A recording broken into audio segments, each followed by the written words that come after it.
ก่อนดังนั้นก็ได้บวช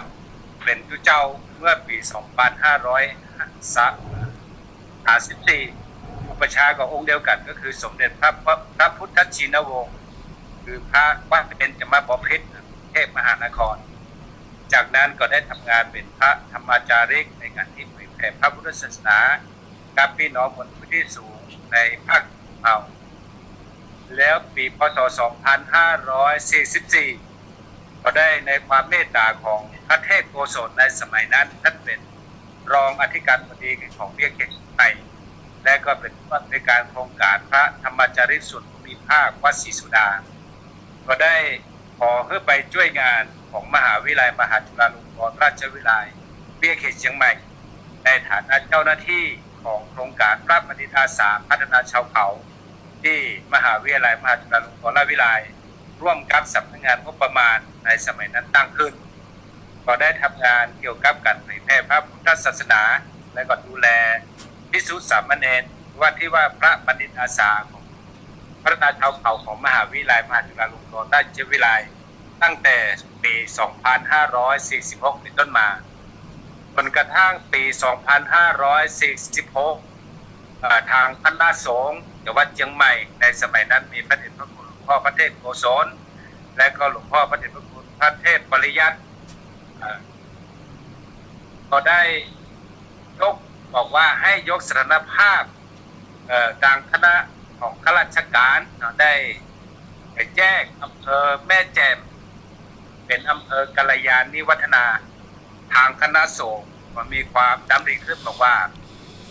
อยากจะยกวัดของอำเภอกัลยาณิวัฒนาแห่ง9 วัดแล้วจากนั้นก็ได้มีเจ้าภาพในการที่พัฒนาวัดแต่ละวัดซึ่งแต่ละวัดนั้นมีเจ้าภาพก็ซึ่งกับผมที่ว่าจะมาภาพเองก็ได้มอบหมายจาก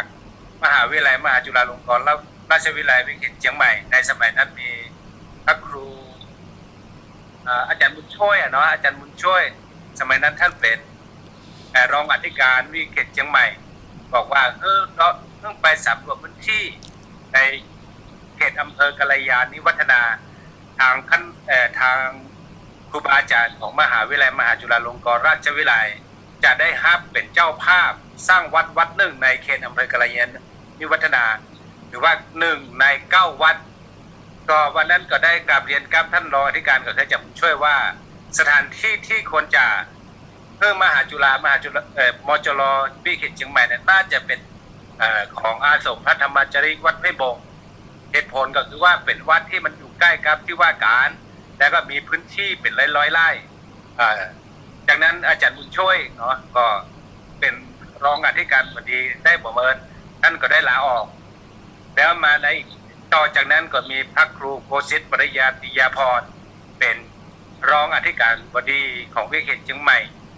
และก็ได้นำพาท่านมาดูสถานที่หลายครั้งตั้งแต่การบางผางและก็ในส่วนของการสำรวจและก็ทำแผนผังของวัดห้วยบงอันนี้ก็ถือว่าวัดห้วยบงเป็นวัดของมหาจุฬาวัดห้วยบงเป็นวัดของคณะสงฆ์จังหวัดเชียงใหม่วัดห้วยบงเป็นวัดของพี่น้องชาวปากยอและก็วัดห้วยบงก็เป็นวัดของพุทธศาสนิกชนว่าที่มาจากที่ชัดเจนครับพระเดชพระคุณครับก็ท่านผู้ฟังได้ทราบประวัติท่านปลัดสุชาติแล้วก็การทำงานที่อยู่ในโครงการธรรมจาริกแล้วก็ทำงานเป็นเจ้าหน้าที่ของบัณฑิตอาสาพัฒนาชาวเขาในโครงการที่ทางสำนักงบประมาณได้อุดหนุนและก็มหาวิทยาลัยมหาจุฬาลงกรณราชวิทยาลัยวิทยาเขตเชียงใหม่เนี่ยก็หันความสำคัญเรื่องงานของการพัฒนาในพื้นที่สูงดังที่ท่านปลัดสุชาติได้เล่าหมู่เฮาท่านทั้งหลายได้ฟังกันว่ากว่าที่ท่านจะมาทำงานตรงนี้ต้องผ่านอุปสรรคปัญหามากมายผ่านการเวลามาทีนี้ผมอยากจะกลับไปถึงเรื่องของแรงบันดาลใจแรงจูงใจอย่างที่ท่านมาทำงานเป็นพระธรรมจาริกแล้วเนี่ยที่มีคำมีพลัง เต็มที่จะทำเพื่อพี่น้องชนเผ่าปากากยอครับแรงบันดาลใจมีท้อมีถอยพ่องก็จะได้ปานใดนิมนต์ครับคือก็อย่างที่ทุกท่านได้ประสบมาคนที่ทำงานหนักคนที่ทำงานเยอะมันก็เจออย่างเยอะทั้งที่มีความสุขมีความทุกข์และท้อและก็ความสู้แต่ในส่วนของกระผมหรือว่าจะมาได้มาทำงานในโครงการเพราะว่าจะเป็นโครงการพระธรรมจาริกที่ตั้งอยู่มา10 กว่าปีและก็ในส่วนของบัณฑิตอาสาอยู่มา10 กว่าปีก็แรงบันดาลใจตัวหนึ่งก็คือว่าผมว่าจะมาภาพเองก็คิดว่าพี่น้องบนดอยณวันนี้เนี่ยก็มีปัญหาเรื่องเกี่ยวกับสุขภาพกายสุขภาพใจมันก็มากขึ้นเพราะนั้นมันก็ต้องมีองค์กรหรือว่ามีสถานที่ที่คอยบำบัดรักษาจิตใจของเปิ้ลเพราะจะว่าบนดอยณวันนี้เนี่ยพระพุทธศาสนาหรือว่าในส่วนของพระสงฆ์ที่จะทำหน้าที่ในการเผยแผ่พระพุทธศาสนาผมควรที่จะอยู่ในชุมชนเพราะในการทำงานการเผยแผ่พระพุทธศาสนาจริงๆแล้วในชีวิตผมหรือว่าจะมาเนี่ยทำงานบนความขัดแย้งมาตลอดเนื่องจากว่าบนดอยเนี่ยจะพัฒนาจะสร้างห้องน้ำสร้างกุฏิมันก็ไม่ใช่ในเมืองเพราะว่าชาวบ้านเพิ่นมีแรงกายแรงใจแต่ว่าในส่วนของแรงปัจจัยนั้นก็หายากอยู่เพราะว่าชาวบ้านก็มีอาชีพแค่การทำไร่ทำนาสิ่งที่เป็นแรงบันดาลใจก็คือว่าจากการที่ผมได้มาดูไม่ว่าจะเป็นพระธรรมจาริก10 กว่าปีแล้วก็บัณฑิตอาสาแล้วก็มาอยู่จุดนี้ผมสิ่งที่มันอยู่ในใจผมตลอดว่าครูบาอาจารย์ที่ผมศรัทธาแล้วผมทึ่งแล้วก็ผมเคารพว่าแม้แต่คณะศรัทธาญาติโยมที่มาอุปถัมภ์มันช่วยเหลือผมเนี่ยผมมีความคิดว่าเขาก็ไม่ใช่คนบนดอยเขาไม่ใช่คนมูเซอร์รีสอร์ทแต่ว่าเขาเป็นคนเมืองแต่เขายังเขียนสละกับงานของพี่น้องชนเผ่าเพราะว่าการไปอุปถัมภ์ดูแลพระภิกษุหรือว่าไปแจกไปมอบสิ่งของให้กับเจ้าบ้านตลอดถึงถวายความสะดวกให้กับพระธรรมจาริกหรือว่าพระบัณฑิตอาสาภาพหรือว่าบางสิ่งมันสะท้อนอยู่ในใจผมว่าผู้คนเหล่านั้นผมว่าพระสงฆ์หรือว่าคณะสัตยาเพิ่นเหมือนเป็นเจ้าเขาเพิ่นเหมือนเป็นเผ่ามูเซอร์ลิซอกะเลียงแต่เพิ่นยังเสียสละเวลาและว่าเพิ่น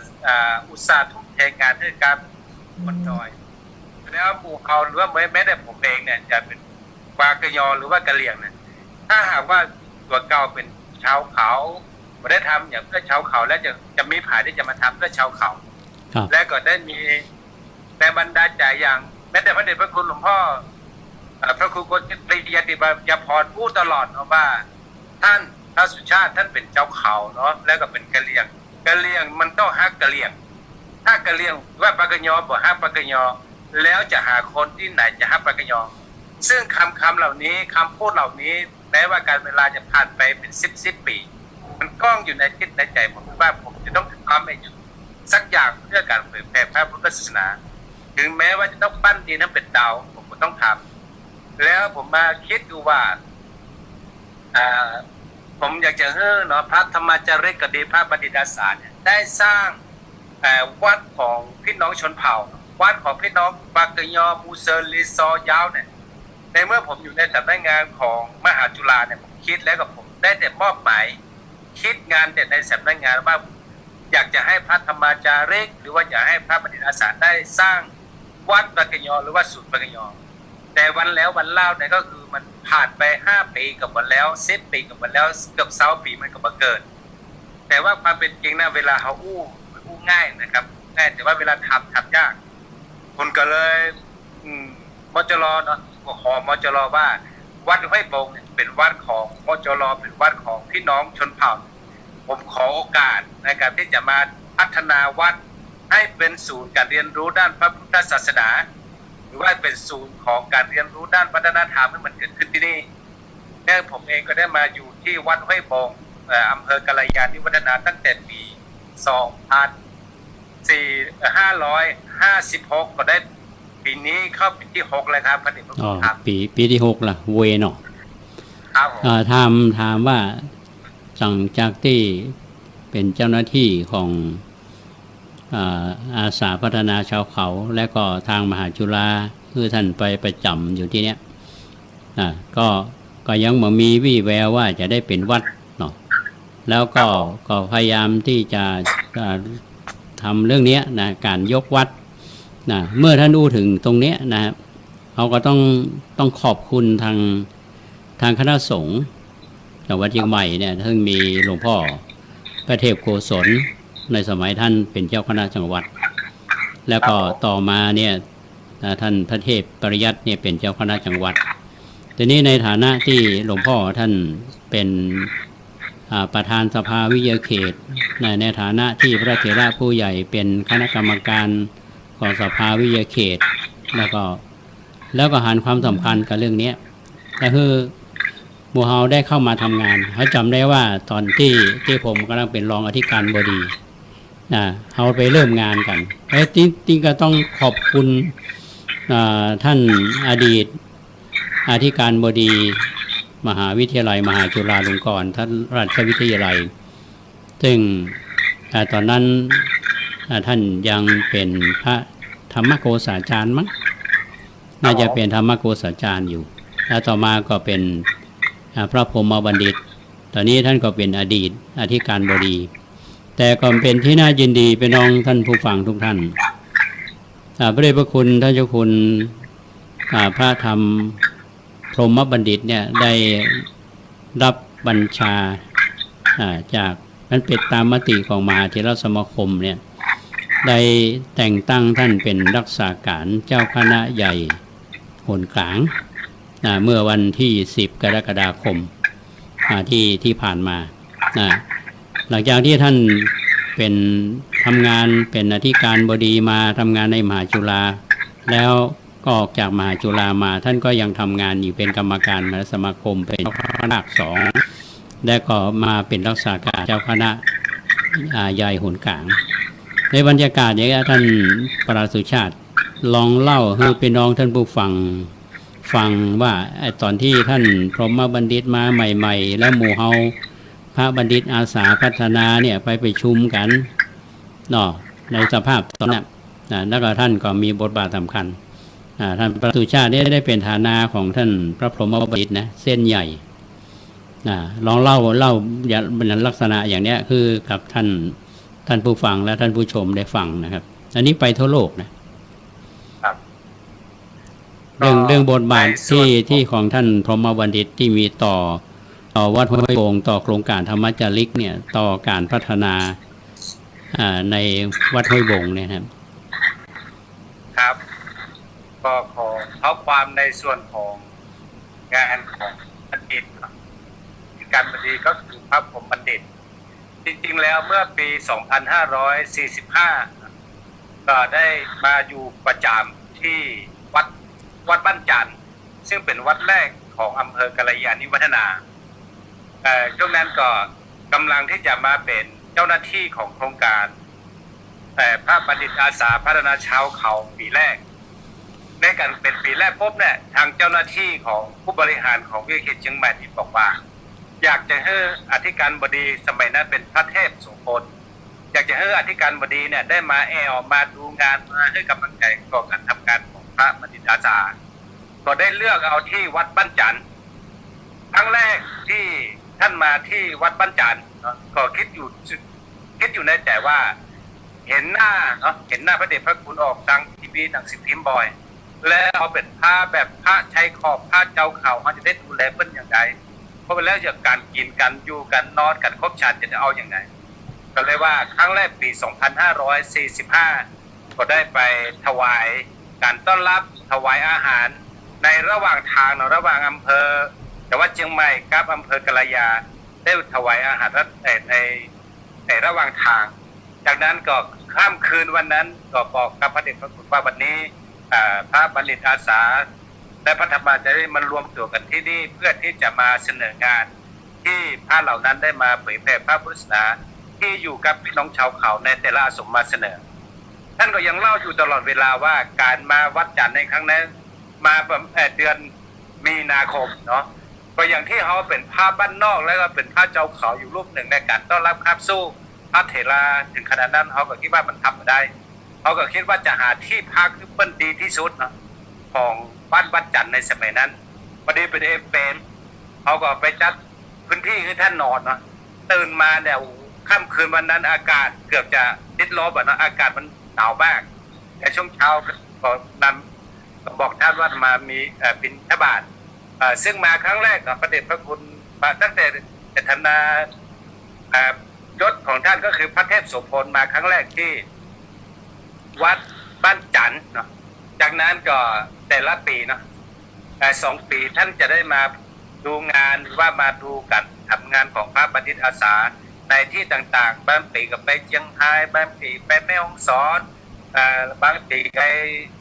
แม่แจ่มเนาะเขาพยายามที่นำไปตามที่อาสงต่างๆแม้แต่พื้นที่มันลำบากเนาะต้องข้ามห้วยข้ามน้ำของอุกิตี้ท่านก็ต้องไปเนาะอันนี้ก็เป็นน้ำใจของพระเดชพระคุณท่านมาในสมัยนั้นตั้งแต่ท่านได้เป็นพระเทพโสพลจนถึงพระ เทศสมัยท่านเป็นเทพโสพลและลองเล่าบรรยากาศตอนนั้นว่าสภาพของวัดไอ้บ้านจันทร์เนาะแล้วว่าตอนนั้นเนี่ยผมยังจำได้อยู่ว่าในบริเวณวัดบ้านจันทร์เนี่ยมีศูนย์รับปาชีพหรืออย่างนี้ลักษณะนั้นน่ะยังมีอยู่ไหมแล้วพระเฮาถ้าพระผู้ใหญ่ระดับอธิการบดีเนี่ยมาพักเนี่ยเขาต้อนรับเปิ่นจะได้มีเลี้ยงข้าวเบอะได้กัน คือด้วยความที่เนื่องจากว่าพระบนดอยเนี่ยถ้าพระผู้ใหญ่ถึงพระเทพพระธรรมเนี่ยแทบจะไม่ได้มีโอกาสมาตามบนดอยนะวันแรกที่พระเทพโสพลเข้ามาเนี่ยรู้สึกว่าท่านเป็นผู้ใหญ่แล้วก็ท่านเป็นผู้ที่มีเมตตาเนาะก็ได้เตรียมในส่วนของอาหารการกินก็คิดอยู่ว่าจะท่าพักยังไงกินยังไงเนาะจะให้อุ้มได้จ่าเพราะว่าอาคารสถานที่แทบจะมีความพร้อมทุกอย่างไฟฟ้ามันเตี้ยกับด้ามห้องอย่างที่อ้วนเนาะได้ไปจัดที่มันดีที่สุดอ่ะท่านจะเวลาท่านไปปาฐกถาท่านไปบรรยายที่ไหนท่านจะจำได้ดีว่าปี 2545 เนี่ยท่านมาที่วัดบ้านจันทร์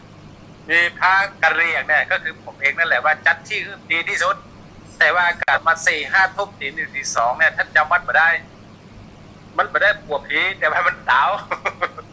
อากาศมันหนาวแล้วตอนเช้าเนี่ยบิณฑบาตเนี่ยมันศรัทธากับมาใส่บาตรเยอะหนาวก็หนาวเนี่ยครับ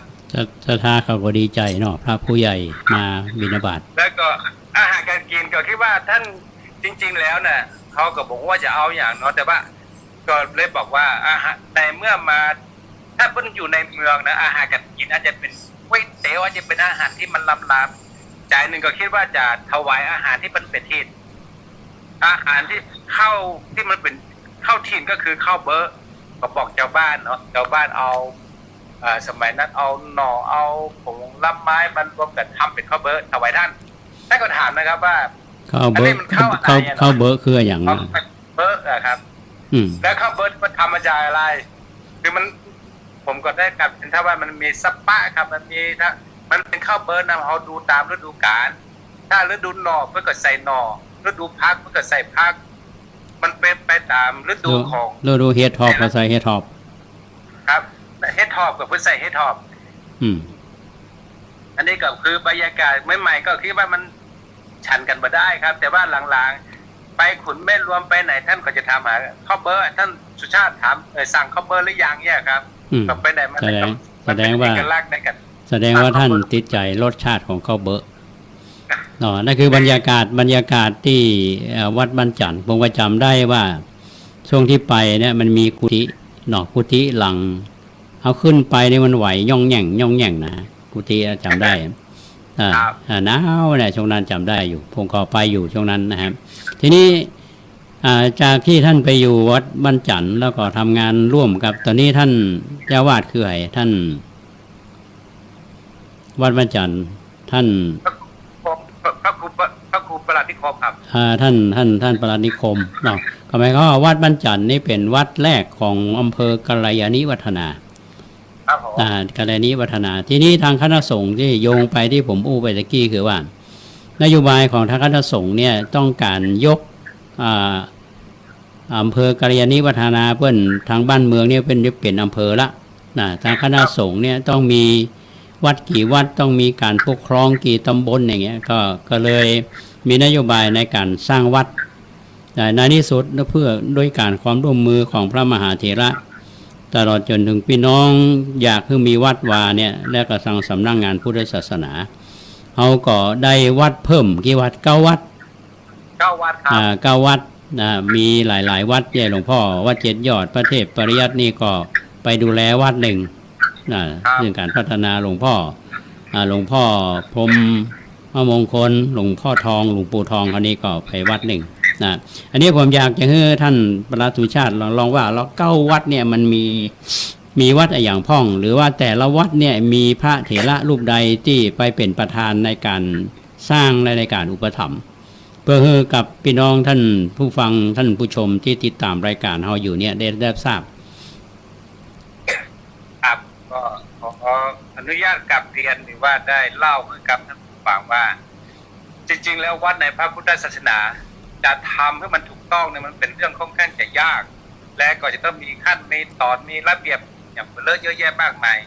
แต่ว่าในส่วนของอำเภอกัลยาณิวัฒนาเนี่ยได้รับความร่วมมือนะทางพระเดชพระคุณหลวงพ่อเจ้าคณะอำเภอจังหวัดโขนภาคเนี่ยเพิ่นให้ความสนใจว่าอยากจะยกวัดในอำเภอกัลยาณิวัฒนาเนี่ยให้มี10 วัดวัดแรกก็คือวัดบ้านจานจัญญาอย่างใดให้มันมีแห่ง9 วัดซึ่งวัดบนดอยเนี่ยถือว่าพื้นที่บนดอยน่าจะเป็นพื้นที่ป่าสงวนเพราะพื้นที่ของกรมการหลวงพี่น้องชาวอำเภอกัลยาเนี่ยเพิ่นอยู่มาเป็น100-200 ปีเพิ่นบ่มีโฉนดเพิ่นเป็นที่เจ้าของที่ดินแค่จับจองเนาะเพราะนั้นในวัดการที่เขาจะสร้างวัดเนี่ยมีข้อแม้ว่าจะต้องมีโฉนดเพราะนั้นในส่วนของพระเถรานุเถระครูบาอาจารย์ก็ได้ยกขึ้นเป็นวัดที่ต้องมีโฉนดอย่างเรียบร้อยแต่ว่าก่อนที่จะเป็นวัดนั้นทางครูบาอาจารย์พระเดชพระคุณพ่อพระเทพโกศลสมัยนั้นเป็นเจ้าคณะจังหวัดเชียงใหม่ได้มอบหมายให้กับพระเทพปริยัติสมัยนั้นเป็นรองเพื่อดูแลการก่อสร้าง9 วัดทางพระเดชพระคุณทั้ง2 รูปก็พยายามที่จะหาเจ้าภาพในการที่จะสร้างวัดถ้าหากว่าลำพังแต่พี่น้องบนดอยหรือว่าพี่น้องอำเภอกัลยาณิวัฒนาเนี่ยอย่างที่อู้นับขึ้นต้นว่ากำลังใจเนี่ยมันสูงแต่ว่าในส่วนของกำลังทรัพย์กำลังเงินทองที่จะสร้างมีโบสถ์มีวิหารมีศาลามันก็ยากพอสมควรทางพระเดชพระคุณก็ประชุมหลายๆเตื้อเนาะมีการประชุมหลายๆเตื้อเพื่อที่จะในการยกวัดเนาะก็คือทางพ่อวัดเจ็ดยอดเองเนี่ยพระเทพปริยัติก็ได้ครับวัดหนึ่งก็คือวัดบ้านห้วยห้อมตั้งอยู่ที่ตำบลบ้านจานอำเภอกัลยาณิวัฒนาจังหวัดเชียงใหม่หลวงปู่ทองเนาะพระพรหมมงคลก็ได้ครับวัดบ้านเด่นอยู่ในตำบลบ้านจานอำเภอกัลยาณิวัฒนาเช่นเดียวกันและก็ทางมหาวิทยาลัยมหาจุฬาลงกรณราชวิทยาลัยวิเทศเชียงใหม่ก็ครับวัดห้วยโบงอยู่ในเขตตำบลบ้านจานแล้วก็ในส่วนของบ้านวัดแม่แดดเนาะวัดแม่แดดตั้งอยู่ในตำบลแม่แดดก็มีหลวงพ่อแก้วนะที่อยู่วัดเกศยอดก็ได้ฮับวัดหนึ่งแล้วก็ห้วยปูก่อนนะมีพระเดชพระคุณท่านเจ้าคุณวัดดอนจันทร์วัดดอนจันทร์ก่อนฮับไปแห่วัดหนึ่งอยู่ที่วัดห้วยปูแล้วแม่ผาปูก็มีครูบาวัดกูเต้าครูบาวัดกูเต้าก็ได้ฮับไว้และก็ได้สร้างพัฒนาการพอสมควรแล้วก็ขุนแม่รวมเนาะวัดบ้านขุนแม่รวมก็มีคณะสงฆ์สักกับแปงและก็แม่แตงได้มาสร้างแล้วเดี๋ยวนี้อาสมที่มันยังวัดที่ล้านหลังน้อยหนึ่งก็คือว่าวัดเสาแดงที่เป็นพี่น้องชาวลีซูหรือว่าลีซออันนี้ก็ถือว่าหลังจากที่คณะสงฆ์หรือว่ามีผู้มีคณะที่สถาบันนักวัดก่อนในฐานะที่กับผมหรือว่าจะมาภาพมาอยู่ที่นี่เนี่ยเลยต้องมาดูแลทางคณะสงฆ์ก็ได้เอื้ออำนวยและก็มีการแต่งตั้งเนาะมีการแต่งตั้งในส่วนของเจ้าอาวาสบอกว่าในส่วนของราชการเนี่ยมันมีอยู่ด้วยกัน3 ตำบลมีตำบลบ้านจานตำบลแม่แดดตำบลแจ่มหลวงแต่ว่าในส่วนของคณะสงฆ์เนี่ยเนื่องจากว่ามีแค่10 วัดก็ควรจะมีแค่2 ตำบลก็คือตำบลแม่แดดบวกกับตำบลแจ่มหลวงเนาะก็เป็นตำบลหนึ่งมีอยู่ด้วยกัน5 วัดแล้วตำบลที่2ก็ตำบลบ้านจานบวกกับแจ่มหลวงแหม อ่านี่ก็มีอยู่ด้วยกัน2 ตำบลแล้วก็มีเจ้าวาดแต่งตั้งให้ถูกต้องตามกฎมหาเถรสมาคมแห่งปัจจุบันทั้งอำเภอกัลยาณิวัฒนาเนี่ยมีอยู่ด้วยกัน9 วัดมีพระเดชพระคุณพระวิมลมุนีเนี่ยเจ้าอาวาสและผู้ช่วยเจ้าอาวาสวัดศรีโสดาแล้วก็เป็นรองอธิการบดีของวิเขตเชียงใหม่แล้วก็รอประธานโครงการพระธรรมจาริกมาเป็นเจ้าคณะอำเภอกัลยาณิวัฒนาอันนี้ก็คือความคืบหน้าของ ก็เชื่อว่า ท่าน ครับ ท่านผู้ฟังที่ฟังอยู่หรือว่าชมอยู่จะเห็นได้ว่าผู้ที่อยู่พื้นที่โดยเฉพาะท่านปลัดสุชาตินะท่านได้อยู่มาเมินนะฮะแล้วก็เป็นคนที่ทำงานเรื่องนี้มาตลอดเหมือนกันประสานงานกับคณะสงฆ์ตอนนี้อำเภอกัลยาณิวัฒนาเนี่ยเป็นมีการปกครองมีเจ้าคณะอำเภอคือท่านเจ้าคุณวิมลมุนีนะผู้ช่วยเจ้าวาดพระรามหลวงวัดศรีสุดาเป็นเจ้าคณะอำเภอและท่านก็ยังเป็นรักษาการรองอธิการบดีมหาวิทยาลัยมหาจุฬาลงกรณราชวิทยาลัยวิทยาเขตเชียงใหม่วัดสวนดอกแล้ววัด9 วัดเนี่ยมีตั้งแต่วัดที่หลวงพ่อวัดเย็ดยอดในวัดอย่างท่านชาติวัดห้อมครับวัดห้วยห้อมวัดห้วยห้อม1วัดห้วยห้อม2วัดบ้านเด่น3วัดห้วยบง4แม่แดดครับ4แม่แดด5แม่ผาปูครับแม่ผาปู6ห้วยปูครับ6ห้วยปู7เสาแดงครับเสาแดง8แม่รวมครับวัดขุนแม่รวม9ศพแม่แดดครับศพแม่แดดที่มีแรงบันดาลใจและประทับใจนี่คือขุนแม่รวมเนาะขุนแม่รวมนี่ท่านไปแล้วครับท่านปลัดสุชาติคงจำได้ว่าเขาเปิดหอพักเนาะผมยังจำได้อยู่ตอนนั้นหลวงพ่อพระเทพโกศลเขาเนี่ยเป็นรองอธิการแล้วท่านอธิการพอดีตอนนั้นน่าจะเป็นธรรมโกษาจารย์มั้งเนาะได้เป็นธรรมโกษาจารย์มาเป็นประธานเปิดหลวงพ่อเทพโกศลเขาเนี่ยตอนนั้นท่านบัสบายนะแต่ท่านทำหน้าที่รองอธิการบดีนะก็ยังประทับใจอยู่ทุกวันนี้นะเพราะเราลงพื้นที่ด้วยกันคือทั้งหมดทั้ง9 วัดเนี่ยดังที่ท่านปลัดสุชาติได้เล่าให้หมู่เฮาฟังกว่าจะเป็นวัดเนาะพอเป็นวัดมาแล้วนี่แล้วก็มีเจ้าวาดทุกวัดเจ้าวาดนี่ก็ต้องพาญาติโยมที่อยู่ในพื้นที่ในเมือง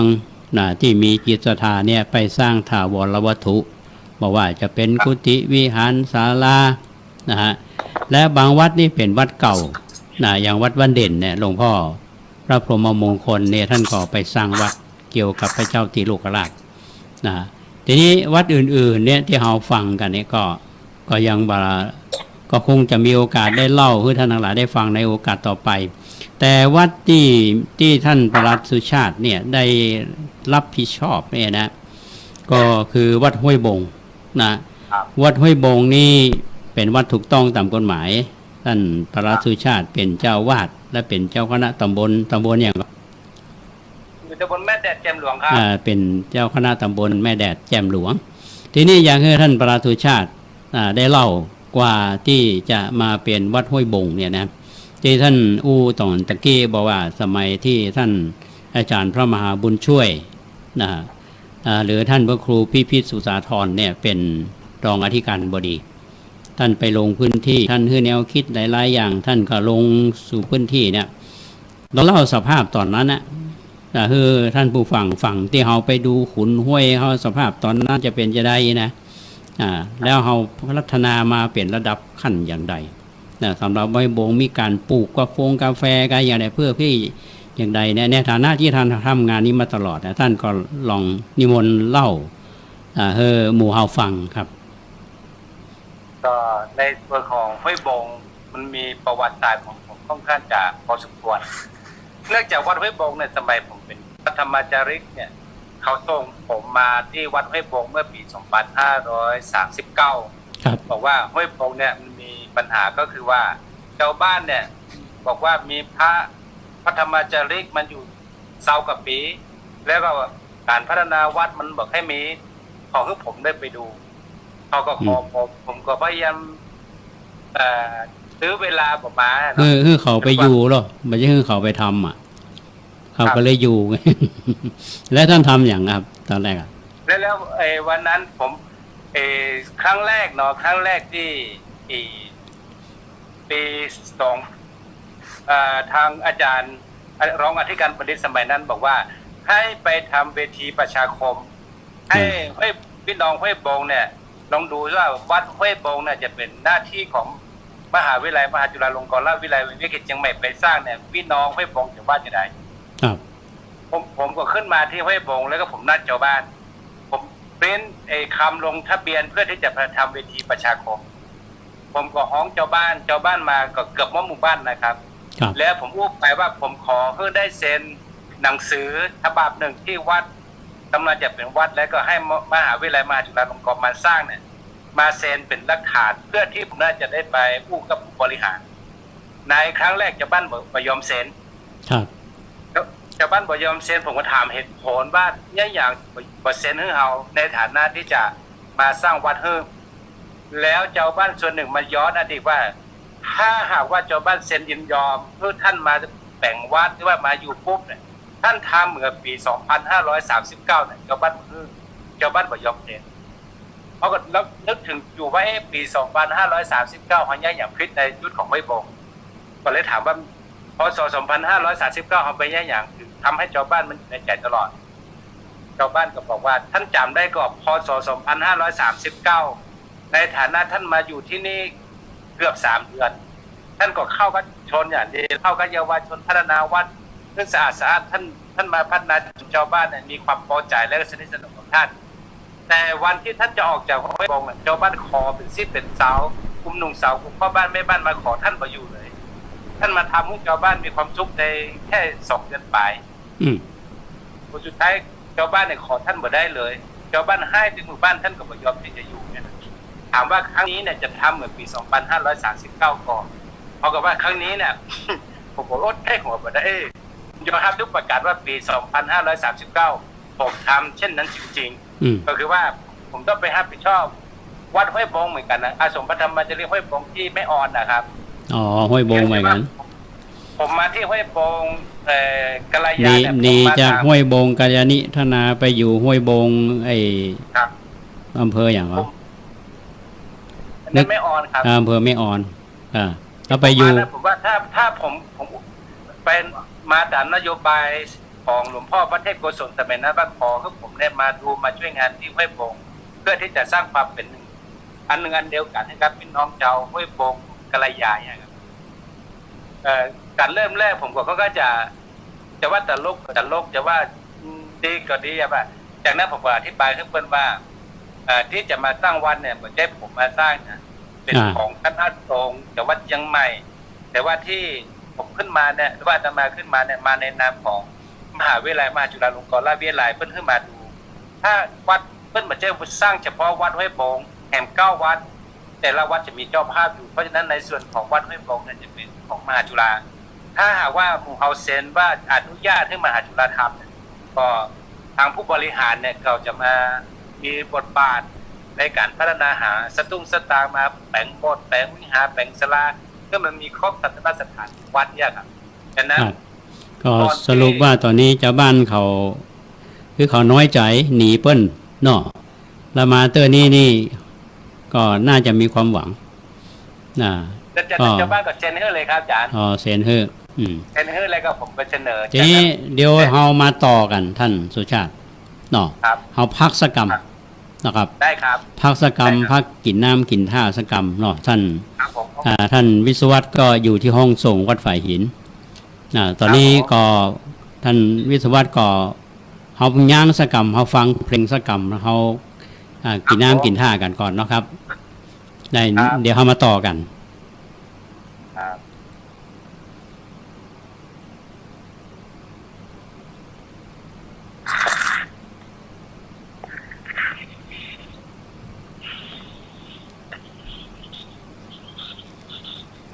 Enggak ada itu ikan ini namanya. Mana deh? Mana deh kan? Berat. Mana deh kan? Kan ini ada mana deh kan? Pula, ini bisa. Cái pula. Một đôi nè. Bởi cái đó là nhanh mà.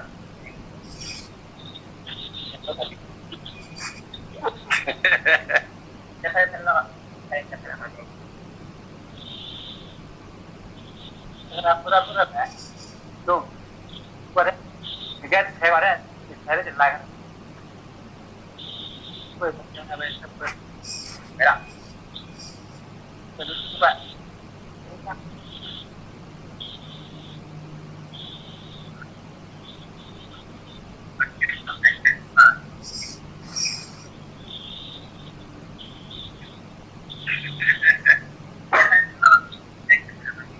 Nha.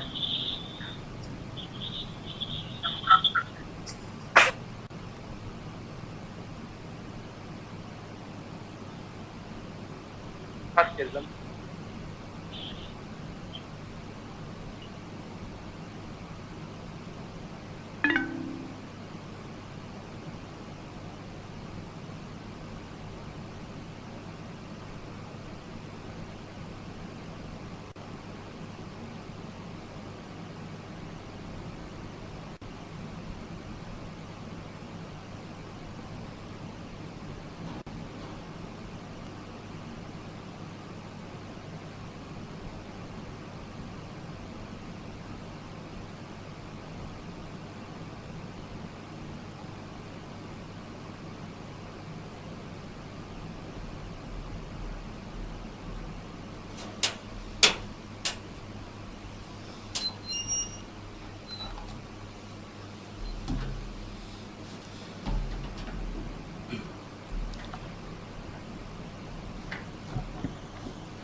ครับ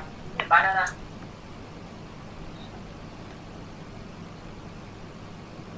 จะดำ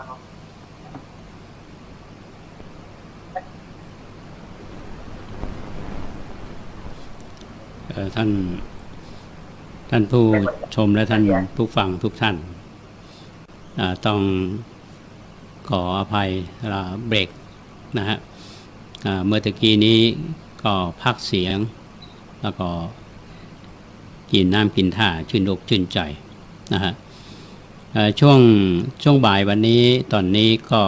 ที่สถานีก็เวลาบ่าย2 โมงกับ50นะฮะ50 นาทีที่วัดห้วยบงตอนนี้อากาศเป็นยังไงพ่อของท่านปราสุชาติหนาวก็หรือว่าอากาศช่วงสายๆฮอตอยู่ครับ แต่ว่าช่วงประมาณสัก 5-6 โมงอากาศเริ่มเย็นแล้วครับอ๋อครับลมเย็นแล้วนะช่วงนี้ก็กำลังดีเนาะครับผมอากาศดีครับอากาศดีนะฮะทีนี้เราปิกมาอู้กันนะครับท่านได้ฟังท่านปราสุชาติเล่าเรื่องของวัดห้วยบงมาแล้วการที่มาอยู่วัดห้วยบงจริงๆแล้วเนี่ยตอนแรกท่านมาอยู่ก็อยู่แล้วก็ลาศรัทธาไปเพื่อนให้หุยกันถึงบ้านถึงเมืองใจแข็งตอนนั้นไปอยู่จากห้วยบงกัลยาณิวนาไปอยู่ห้วยบงแม่อ่อน แล้ววันดีคืนดีปิกมาแถม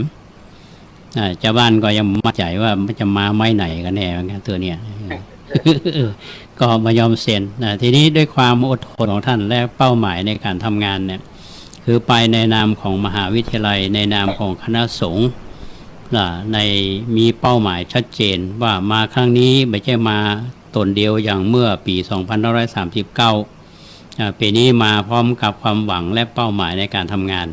มีคณะสงฆ์จังหวัดเชียงใหม่และมหาจุฬาลงกรณราชวิทยาลัยซึ่งมีเป้าหมายและที่สำคัญนั่นก็คือว่าวัดห้วยบงนี้ก็ท่านอธิการบดีท่านพรหมบัณฑิตนี่ก็ตั้งใจว่าจะให้เป็นศูนย์ก็ศูนย์ประสานงานหรือการทำกิจกรรมของพระอาสาพัฒนาชาวเขาและอาจจะเป็นในอย่างต่อไปในอนาคตเนี่ยที่ท่านคาดหวังไว้เพราะฉะนั้น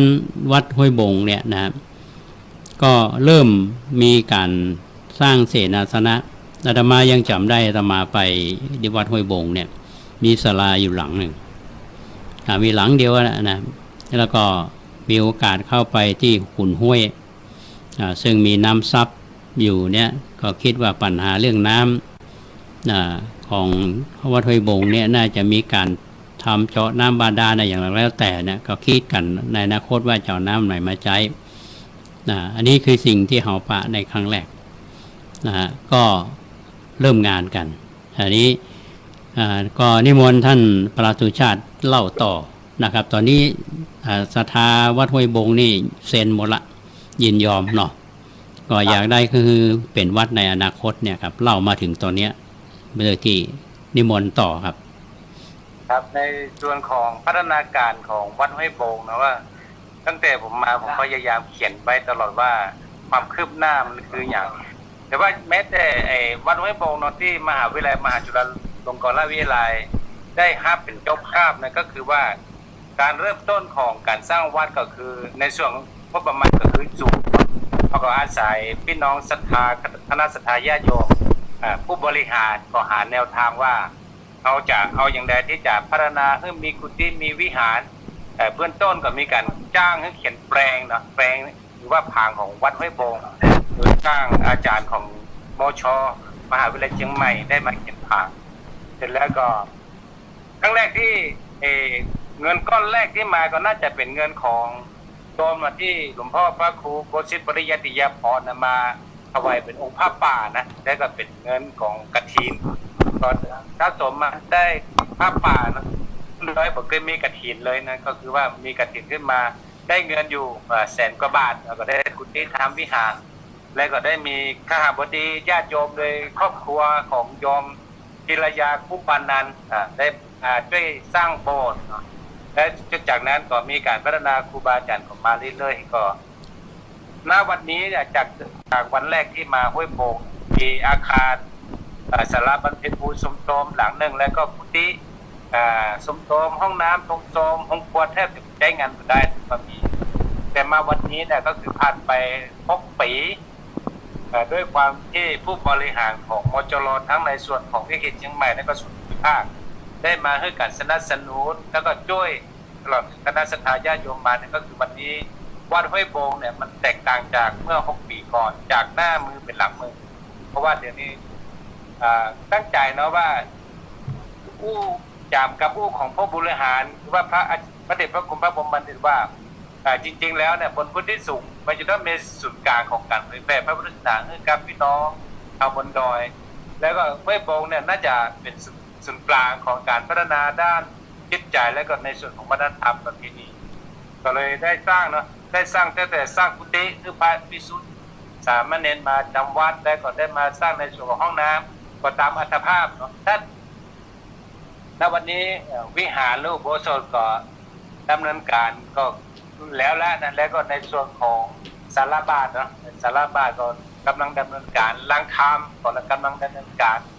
และในส่วนของเจดีศรีกัลยาณิวัฒนาเอามาดำเนินการแต่ว่าสิ่งที่ห้วยโบงเนาะชาวห้วยโบงหรือว่าธรรมภาพเองเขาก็จะมีความรู้สึกก็คือว่าเมื่อครั้งพระเดชพระคุณพระพรหมบัณฑิตได้มาที่วัดห้วยโบงมาเยี่ยมมาเสนอการทำงานของพระบัณฑิตอาสาพัฒนาชาวเขา ในสมัยนั้นก็มีผู้บริหารเนาะมีอาจารย์สง่าพระครูธีระสุตพจน์พระครูธีระจุตาพจน์หรือว่าพระครูปริยานุศาสตร์วัดไปหินการอะไรรูปอะครับก็ผมก็ได้ไปบอกว่าพ่อครับพอไปกราบเรียนพระเดชพระคุณหลวงพ่อพระพรหมดิษฐกรรมบอกว่าผมอยากจะได้ชื่อของพระเดชพระคุณเอาไว้ที่ห้วยบงเพื่อว่าผมสักวันหนึ่งผมมีอากาศที่นี่ผมทำงานที่นี่ผมเห็นเขาว่าพระพรหมดิษฐ์เนี่ยผมมีความชื่นใจและผมพลังของการทำงานเพื่อพี่น้องข่าววันนั้นก็ผมและก็ผู้บริหารของเชียงใหม่ก็ได้ไปกราบเรียนพระเดชพระพรหมดิษฐ์ว่าอยากจะให้พระเดชพระคุณได้มาสร้างอย่างที่วัดห้วยบงได้เป็นสัญลักษณ์ให้กับพี่น้องที่นี่ขณะนั้นพระเดชพระคุณพระพรหมดิษฐ์ก็ถามว่าท่านชาติอยากจะได้อะไรผมก็เลยว่าพระเดชพระคุณผมอยากจะได้ห้องประชุมเพราะว่าเดี๋ยวนี้เนี่ยคณะสงฆ์อำเภอกัลยาณิวัฒนาก็เกิดขึ้นแล้วแม้แต่ในส่วนของภาครัฐในส่วนของภาคราชการก็เกิดขึ้นแล้วหอประชุมโดยเฉพาะคณะสงฆ์ตรงนี้ก็เลยประกอบกับวันปีนั้นท่านอายุ60พอดีเนาะ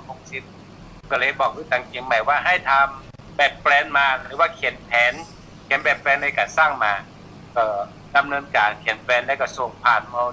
ที่เขตเชียงใหม่แล้วก็ส่งท่านก็ได้อนุเคราะห์รับกุฏิหรือว่าอาคาร2ชั้นเนี่ยเป็นอาคาร2ชั้นเป็นห้องประชุมณวันนี้ก็คือเป็นอาคารสาธารณประโยชน์แล้วก็สามารถประชุมได้แล้วก็ปฏิบัติธรรมได้ทุกวันนี้ก็จะมีการปฏิบัติธรรมเพื่อคำพรรษาบวชศีลจารณีบวชฤดูร้อนหรือว่าเราออกมาเข้าค่ายมาประชุมกับใช้อาคาร60ปีพระพรหมดิษฐ์สิ่งที่กับผมด้วยจะมาภาพได้จากคำพูดของอธิการบดีว่าจริงๆแล้วเนี่ยบนดอยเนี่ยมีชาวเขาหลักๆถึง6เผ่าควรที่จะมีศูนย์เพื่อกับพี่น้องบนพื้นที่สูงเนี่ยจะแบบศูนย์ปากญอศึกษาศูนย์มูเซอร์ลิซอร์บ้องเจ้าศึกษาก็เลยคิดว่าถ้าหากวันอันก็คือในฐานะท่านเป็นเจ้าหน้าที่นำร่องที่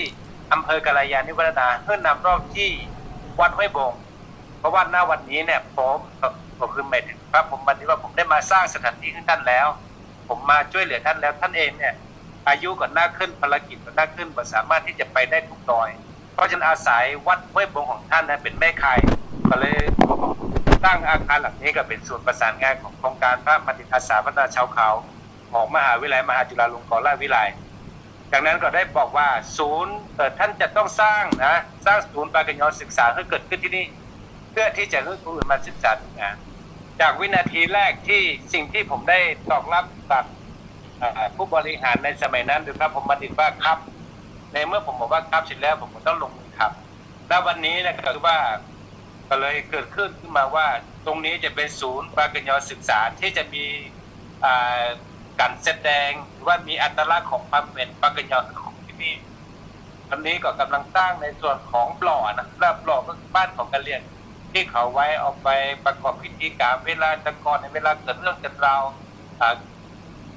เขาก็เอาใจบ้านหลังนี้เนี่ยในการที่จะตัดสินความหรือว่าคนสมัยก่อนไปเฮียนจัดสารทอผ้าเฮียนคาถาเนี่ยเพื่อจะใช้บ้านหลังนี้บ้านหลังนั้นก็กำลังเกิดขึ้นแล้วที่วัดห้วยบงตั้งไว้เมื่อ 4-5 ปีก่อนแล้วก็บ้านในการที่จะประกอบอาหารที่เป็นบ้านไม่ยิงปลอบบ้านพิธีกรรมเขาอาศัยเป็นบ้านของคนจ่ายแล้วก็บ้านของไม่ยิงเขากำลังจะสร้างและทีนี้ก็กำลังจะใช้อาคารวิหารโคตรหรือว่าสารบาทในการวาดภาพของวิถีชีวิตของกะเหรี่ยงตั้งแต่เกิดถึงตายเพราะนั้นก็คือว่าณวันนี้เนาะท่านกำลังติดตามรับฟังสถานีวิทยุกระจายเสียงพระพุทธศาสนาแห่งชาติและสังคมคลื่นเพื่อการศึกษาพระพุทธศาสนาและวัฒนธรรมระบบ FM 104.5 เมกะเฮิรตซ์ รายการต่อไปเป็นรายการศึกษาธรรมนำสุขดำเนินรายการโดยพันเอกตนะเดชะ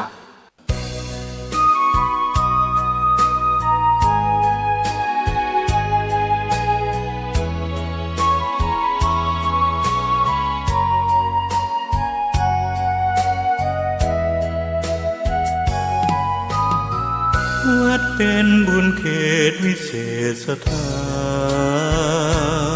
นเหมือนทิพย์วิมาน